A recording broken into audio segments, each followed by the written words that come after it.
Just like most people, we think our dad's the best dad around. A lot of stories that growing up, we have a lot of things a lot of good memories. Dad was born in a house on Highway 1414, and 30 years later, I was born in the same house. It's always been tradition that each year on my birthday, Dad would tell me the story about when I was born at my grandparents' house. He always wanted to make a new friend every day, and I really believe that Dad did that when he was out because he just loved people. And of course, with us and our children and our grandchildren, Dad is so well loved by even his great-grandchildren. They know that he's great Papa in Kentucky. And I think it speaks so much that Dad, as elderly as he is, can make children respect him and love him so much. I started teaching at a rural school when I was 18 years old. I taught 4 rural schools and got my degree later on and got into teaching vocational agriculture, and then I was principal of a local high school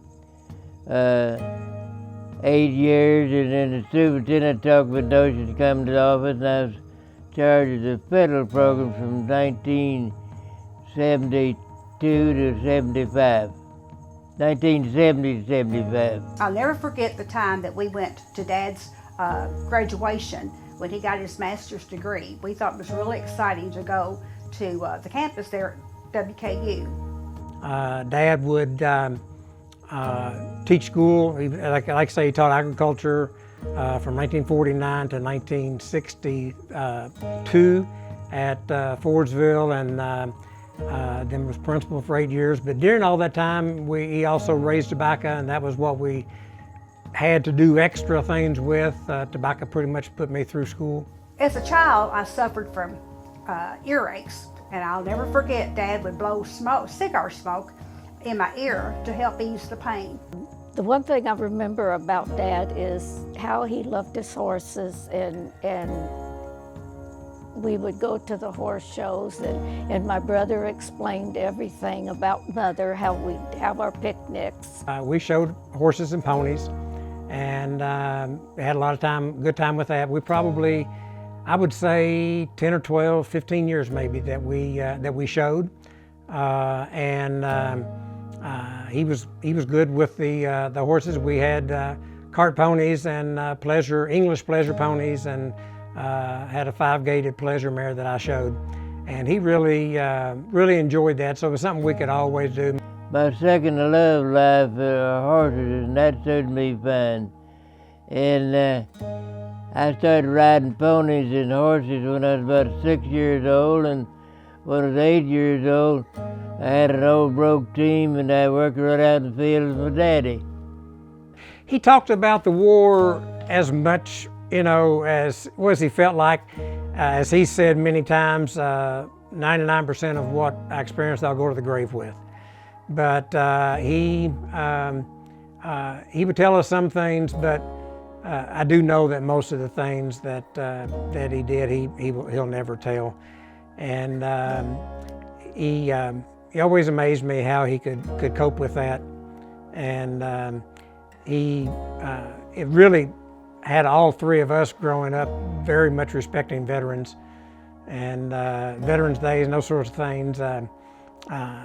Vietnam had just ended when I turned 18, and did not have to go into the military, but veterans are really important to myself and all of our family. I got 4 citations, decorations, and American Revolution people came to my home a couple of years ago, and they put on the program out of the yard had 16 flags displayed, and they gave me my medal, little medal to hanging in on the wall. But I want to make it plain and sure to anyone listens to it. I was not a hero. I was a regular soldier doing my part. The regulars, our heroes, are 405,500 men and women that didn't get back home. I have 2 cousins, own brothers, that didn't get back home. One of them was, ship went down, 6 of, during an invasion, and his brother was killed by a sniper in France later on. So you never know what's going to happen in combat. You live from day to day, you focus on that particular time, you try to forget what happened yesterday sometimes, and you wonder what's going to happen next. Any person, man or woman, been in combat, they're lucky to be back home, I'll tell you that. My wife, brothers and sisters, parents, we went 33 months in 10 days in World War II without even seeing each other. And that's a mighty long time. I've made a lot of tapes about the war. I'd run in Africa in 1943, I'd run in Italy in 1944, I'd run in Italy 1945. The worst thing happened in 1945, April 17th, when I got my 3rd wound. I lost one of my best friends that night. And that's one tape that I never mentioned.